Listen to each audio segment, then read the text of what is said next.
বাইরে ভালো রকমই বৃষ্টি হচ্ছে, 2-3 সপ্তাহ হয়ে গেছে ভাই আমি বাইরে বেরোতে পারিনি। তাই ভাবলাম let's make a story telling video. আজকের আমাদের টপিক হলো আমার কলেজ রিলেশনশিপ। যদিও সেটা রিলেশনশিপ না, তোমরা গল্পটা শেষে বুঝে যাবে ব্যাপারটা কী। রোম্যান্টিক ওয়েদার সঙ্গে রোম্যান্টিক গল্প পুরো জমে গেছে। আপনাদের সাথে আছে আরজি রৌমিক। তো 2019-এ আমি যখন এইচএস পাস করি, তারপরে আমি কলেজে অ্যাডমিশান নিই। এটা তো সবাই নেয়, আমার বলা উচিত ছিল না হয়তো। যাই হোক, অ্যাডমিশান নিয়ে আমি ব্যাচেলার্স ইন কম্পিউটার অ্যাপ্লিকেশান করেছি নেতাজি সুভাষ ইঞ্জিনিয়ারিং কলেজ থেকে, এমসিও করেছি। তো এটা আমার ব্যাচেলার ডিগ্রির গল্প, ঠিক আছে। তো বিসিএ যখন করি, মানে বিসিএতে যখন অ্যাডমিশান নিই 2019 সালে, তখন আমার একটা রিলেশনশিপ ছিল, ঠিক আছে। তো যখন আমার ফার্স্ট সেমিস্টার আর কি কমপ্লিট হয়, তারপরেই হচ্ছে আমার রিলেশনশিপটা ব্রেকআপ হয়ে যায়। তখন আমি একটা খুব ভালো রিয়েলাইজেশন খুঁজে পাই নিজের মধ্যে। ক্লাস 11-এর রিলেশনশিপ আর ক্লাস 11-এর রেজাল্ট কোনো কাজেই লাগে না। তো আমি সেটা বুঝতে পারি। তো জীবনের তখন প্রথম ব্রেকআপ হয়েছে ভাই, পুরো বুক ফুক ফেটে গেছে ভাই, প্রচণ্ড কষ্টে আছি ভাই আমি। প্লাস ওই টাইমে তোমাদের যদি মনে থাকে করোনা চলে এসেছিলো, আমার ফার্স্ট সেমিস্টারে পরেই করোনার জন্য কলেজ বন্ধ হয়ে যায়, হেভি। তো এবার ওই 2 বছর আর 2 বছর কি 1.5 বছরের কাছাকাছি তো পুরো কলেজ বন্ধ। শুধু আমি আমার ডিপার্টমেন্টের লোক, ডিপার্টমেন্টও না, আমি আমার যে ইয়ারের লোক শুধু তাদেরকে চিনি। ডিপার্টমেন্টের শুধু সিনিয়রদের চিনি, তাও 6 মাসে যা চিনেছি, তার থেকে বেশি কিছু চিনি না। জুনিয়রদের তো কিছু চিনি না, জুনিয়ররা তো অ্যাডমিশন নিয়েছে সেটাই জানি না। তারপরে যখন করোনা আস্তে আস্তে ওয়েভগুলো কাটতে শুরু করে, আমাদের কলেজে ঠিক হয় যে একটা ফেস্ট হবে। তো ভালো কথা, ফেস্টে আমি যাই। তখন আমার সাথে সায়নী, প্রীতম, এরা সব বন্ধু ছিল যাদেরকে তোমরা ব্লগে দেখেছো, যে এরা আমার কলেজে খুব ভালো বন্ধু তখন। তো তারপর কলেজ ফেস্টে যখন যাই, তখন কলেজ ফেস্টে তো মানে একদম দেখছি সব নতুন নতুন মুখ। এরা কারা রে ভাই, কাউকেই তো চিনতে পারছি না, এরকম একটা সময় চলছে। তখন আমি একটা আফটার ব্রেকআপ একটা মেয়েকে দেখতে পাই, আমার হেভি লাগে। ওই যে সেই গানটা আছে না, কে তোমার ভালো, আহা, মেয়েটাকে যখন দেখতে পাই আমার তো হেভি লাগে। আমি তো তখন মনে করি ঠিক এই কারণটার জন্যই মনে আমার ব্রেকআপটা হয়েছিল। আমার ব্রেকআপটা হয়েছিল এক্স্যাক্ট ভগবান এই মোমেন্টটা লিখে রেখেছিল বলে, এগুলো সব ভগবান, এগুলো সব ভগবান, এরকম একটা ফিল চলে আসে তখন। মানে শাইনি টাইনি ওদের কিছু শাইনিকে ডেকে, শাইনি বলছে যে হ্যাঁ হ্যাঁ ভালো দেখতে ভালো দেখতে মেয়েটাকে, কথাবার্তা বল, দেখ কে কোথার থেকে। তো এবার আমি ভাবছি এই কলেজে ফেস্টের মাঝখানে সবে এসছি, মানে এখন বলাটা উচিত হবে না, সবাই ফেস্টে নাচছে, কিন্তু আমি তো মেয়েটাকে খুঁজছি ভাই, মেয়েটাকে দেখছি, হেভি লাগছে। কারণ তুমি বুঝতে পারছো, ব্রেকআপের পর প্রথম 2 বছর বাদে তোমার সেই ফিলিংটা ব্যাক করেছে, তো একটা ব্যাপার তো হবেই। এবার তো ফেস্ট হয়ে গেল। ফেস্ট হয়ে যাওয়ার পর আমরা বাড়ি চলে এলাম। বাড়ি চলে আসার পর মানে প্রথম 1-2 দিন আমার খুব একটা মেয়েটার কথা মনে পড়েনি, জাস্ট বেরিয়ে গেছে। তারপরে একদিন রাত্রেবেলা আমার হুট করে মনে পড়ে যে ভাই মেয়েকে দেখেছিলাম, খুব সুন্দর দেখতে ছিলাম, এটা কে আসলে কী। এইবার এখানে আসে গল্পটার আস্তে আস্তে একটা টুইস্ট, ঠিক আছে। কারণ আমি জানি না মেয়েটাকে, এবার আমি জানি না আমি কাকে বলবো, কারণ আমার তো ডিপার্টমেন্টে বেশিরভাগ বন্ধুই নেই যে আমি আমার ডিপার্টমেন্টে জিজ্ঞেস করবো। তো এবার আমি ভাবছি আমি বলবো কাকে। আমি ফেসবুক, ইনস্টাগ্রাম সব কিছু দিয়ে সার্চ করছি, এমনকি যারা রিসেন্টলি নেতাজি সুভাষ ইঞ্জিনিয়ারিং কলেজে চেক ইন দিয়েছে, মানে সবই ছবি পোস্ট করলে তো চেক ইন দেয়, চেক ইন দিয়েও মানে আমি খোঁজার চেষ্টা করেছি। এবার তখন আমার একটা বুদ্ধি এলো যে আমাদের ডিপার্টমেন্টে তো অনেকে তো ভলেন্টিয়ারিং করেছিল ফেস্টে, মানে আমার ইয়ারে, ডিপার্টমেন্ট বলছি সরি, আমার ইয়ারে তো অনেক ভলেন্টিয়ারিং করেছিল। এবার তো আমি ভাবলাম যে ওদেরকে একবার বলি ভাই যে এরকম ব্যাপার, যে আমার একজনকে পছন্দ হয়েছিল। এবার ডিপার্টমেন্টের একটা বন্ধু হচ্ছে আমাদের ওদের পুরো গুগল ড্রাইভের লিঙ্ক পাঠায়, মানে সবাই ছবি তোলার পর ফটোগ্রাফাররা ড্রাইভে আপলোড করে, ড্রাইভের লিঙ্কটা ওদের গ্রুপে শেয়ার হয়, সেই লিঙ্কটা আমাকে পাঠায়। এবার আমি রাত ভোর বসে কত না 1000-1500 ছবি ছিল, তার মধ্যে লিঙ্কের মধ্যে সোয়াইপ করছি ভাই, কোথায়। তো ফাইনালি আমি মেয়েটাকে খুঁজে পাই। মানে একটা নৈতিক জয়, এখানেই মনে আমি লাইফের 50% গেম জিতে গেছি। হেভি মজা, হেভি। তো আমি এবার ছবি টবি দিয়ে জিজ্ঞেস করি ভাই এটা কে, তো নাম ফাম সব কিছু এবার ভালো মতো বেরিয়ে আসে। এবার তো তারপর কীভাবে আমি কথা শুরু করবো, কারণ তখন কলেজ খুব একটা যাচ্ছি না, কারণ ওই যে করোনার ওয়েভ আসছে, বা তখন অতটা বাড়ি থেকে বাইরে বেরোতে পারছি না, এক্সাম অনলাইন অফলাইন এসবের ঝামেলা চলছে, তো তার জন্য তখনও অতটা আমি কলেজে যাচ্ছি না। তো একটাই আমার জারিয়া, সেটা হলো ইনস্টাগ্রাম, নাহলে তোমার ফেসবুক। তো এবার ইনস্টাগ্রামে আমি মেয়েটার প্রোফাইল খুঁজে পাইনি। এবার তো তারপর আমি ফেসবুকে মেয়েটার প্রোফাইল খুঁজে পাই, কারণ মিউচুয়াল দেখলাম, সার্চ ফার্চ করে সব কিছু খুঁজে পেলাম। এইবার মেয়েটাকে আমি প্রথমবার ফ্রেন্ড রিকোয়েস্ট পাঠালাম, ঠিক আছে।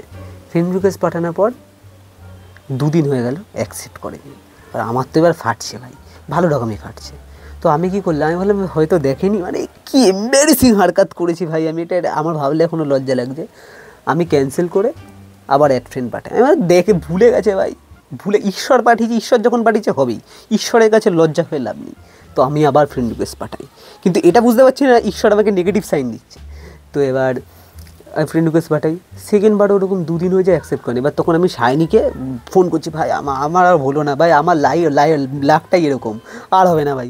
শাইনিকে রোজ রাতে ফোন করে ডিস্টার্ব করছি, ভাই আমার হবে না কিছু।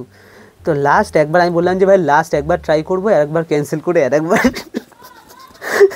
ফ্রেন্ড রিকোয়েস্ট পাঠাবো, অ্যাকসেপ্ট করলে করবে, না করলে না করবে, এখানেই আমি ইতি জানাবো। দেখলাম লাস্ট একবার যখন পাঠালাম সেইবার ফ্রেন্ড রিকোয়েস্টটা অ্যাকসেপ্ট করলো ফেসবুকে। বাহ, আমি বললাম যে বাহ, এই তো পজিটিভ সাইন চলে এসছে। তো এবার তারপর আমার সাথে ফেসবুকে কথা হয়, মোটামুটি 1-2 দিন মতো ভালো মতোই কথা হয়। কথা হওয়ার পরে এবার আমি যেহেতু ব্যাচেলার্স পাস আউট করে বেরিয়ে যাবো, মানে পাস করে বেরিয়ে যাবো, তো আমি ভাবলাম যে যত আর্লি অ্যাজ পসিবল আমি ওকে জানিয়ে দিই যে মানে আমার তোমাকে পছন্দ।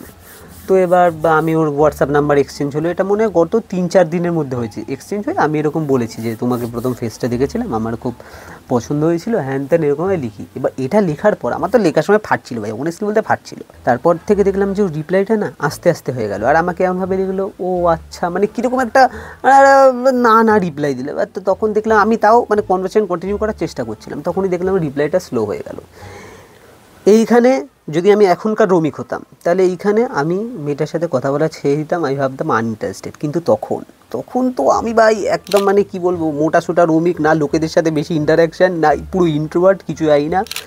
তখন এই ঘটনাটা আমি আমার মানে ইয়ারের বন্ধুদেরকে বলি, আর ভাই এইটা যে আমার ভুল ছিল ভাই, যা ভুল ছিল। আমি তখন হয়তো এরকম ছিলাম, ওরা আমাকে ভাউতে তুলে এই লেভেল, এই পেছনে এই লেভেলে তুলে দিয়েছে, এই লেভেল। বলছে ভাই তুই তো চ্যাটে কথা বলছিস, তুই রিয়েল লাইফে গিয়ে কথা বলিস নি, তাইও বুঝতে পারছে না তোর ফিলিংটা কেমন। বাপরে বাপ, আমাকে কী ভাও দিয়েছে। আমাকে তারপর বলছে তোর পড়বে না, এটা কোনো সময় হতে পারে, এইসব ভাব হয়তো তুলে দিয়েছে। এবার তখন আমি ভাই পুরো ইন্ট্রোভার্ট, মোটা হাব্বা গোব্বা একটা ছেলে, আমাকে এসব বুঝিয়েছে, আমি বুঝে গেছি যে ঠিক আছে আমাকে কথা বলতে হবে। তারপর কলেজে আমাকে প্রথম 1 সপ্তাহ ধরে আমাকে পুরো গ্রুমিং করানো হয়, মানে এটা আমার কাছে অ্যাকচুয়ালি ভিডিও আছে, যদি ভিডিওটা পাই আমি অ্যাটাচ করবো। আমাকে পুরো শেখানো হয় যে যাবি এইভাবে হাই বলবি, হ্যালো বলবি, এই বলবি সেই বলবি, আমার পুরো শেখানো হয়।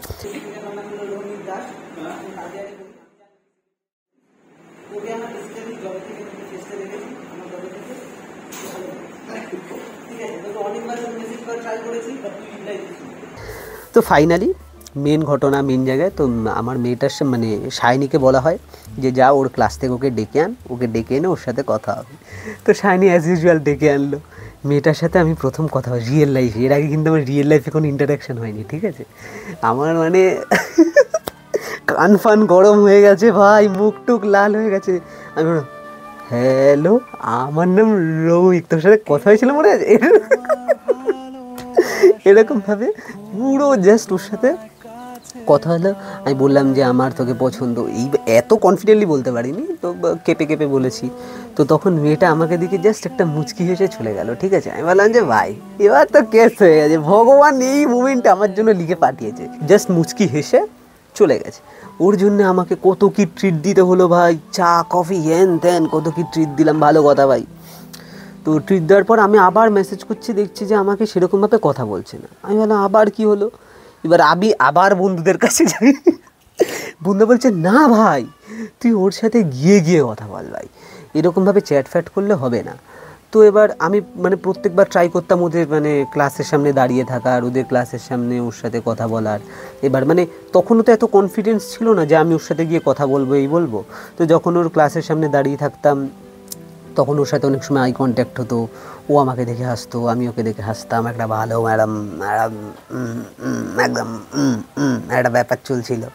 ফাইনালি একটা গিয়ে কিছু জিজ্ঞেস কর, এইটা কলেজে বন্ধুরা ভালো করেছিল, যে ফাইনালি একটা গিয়ে জিজ্ঞেস কর যে কী আসলে অ্যাকচুয়াল ব্যাপারটা কী হচ্ছে, মানে কী চাইছে। তখন গিয়ে যখন কথা বললাম তখন বললো যে দেখো আমি এখন এইসব জিনিস দেখছি না, আমি এখন একটু পড়াশোনায় ফোকাস করতে, ব্লা ব্লা, মেয়েদের যেসব কথা হয় যখন তোমাকে পছন্দ করে না, ব্লা ব্লা। আমার সেই দিন ভাই ওই দিন যা ফাটলো, ওই দিনের পর থেকে আমার লাইফে নবজাগরণ ঘটলো, রেনেসাঁস। আমি যে নিজেকে কীভাবে চেঞ্জ করলাম ভাই রে ভাই, নিজে মোটা ছিলাম, রোগা হলাম, লোকেদের সাথে কথা বলার কনফিডেন্স ছিল না। কলেজের সবাইকে বন্ধু বানালাম। যে ফেস্টে আমি গেছিলাম অ্যাজ আ মানে কি বলবো, যে অ্যাজ আ স্টুডেন্ট হিসাবে, সেই ফেস্ট পরের বছর আমি একা না, আমার সাথে অনেকে ছিল, আমি ওই মানে কোর মেম্বারদের সাথে আমি হোস্ট করলাম, সবার সাথে বন্ধুত্ব করলাম, সারা কলেজকে বন্ধু বানালাম। আমি যা তারপর চেঞ্জ হলাম না ভাই। ও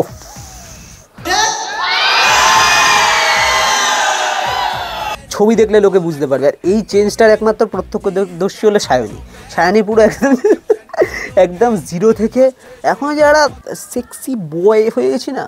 বেশি বাড়াবাড়ি করিস না।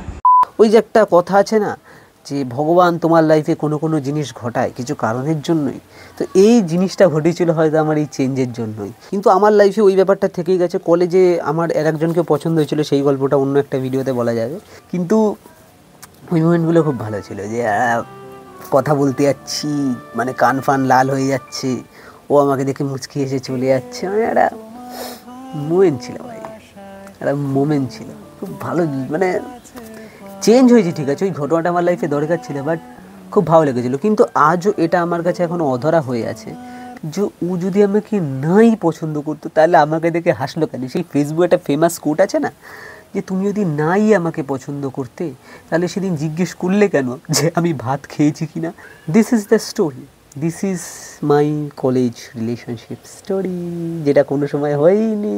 আশা করছি এই স্টোরি টেলিং ভিডিওটা ভালো লাগলো। নেক্সট উইকে ট্রাই করছি ভ্লগ আনার, যদি এরকম মনসুন সিজন না থাকে। আর যদি না থাকে তাহলে আবার আমরা এরকম বর্ষার দিনে একটা রোমান্টিক গল্প নিয়ে হাজির হবো। আর যে রৌমিককে আবার মিস করলে জানিও, তাহলে আবার একটা স্টোরি টেলিং ভিডিও নিয়ে আমি আবার চলে আসবো। ঠিক আছে, ধন্যবাদ। না ভাই, ওই মেয়েটার কথা পট করে মনে পড়ে গেল। এতদিন না এত স্ট্রিক্টলি ভাই মনে পড়েনি। মেয়েটা কিন্তু ভালো দেখতে ছিল, এখন মনে হয় প্রেম টেম করে কারোর সাথে, বাট ভালো দেখতে ছিল। ওই মোমেন্টটা হেভি লাগতো মেয়েটাকে আমার। মেয়েটার ওই যে গুগল ড্রাইভে যে ছবিগুলো বললাম না, গুগল ড্রাইভের ছবিগুলো আমার কাছে এখনও ডাউনলোড করা আছে। এখন মনে হয় ফটোসে আপলোড হয়ে গেছে ওটা, তখন আমার গ্যালারিতে ছিল, ফটোসে আপলোড হয়ে গেছে। খুব তোমার কাছে পাওয়ার গান।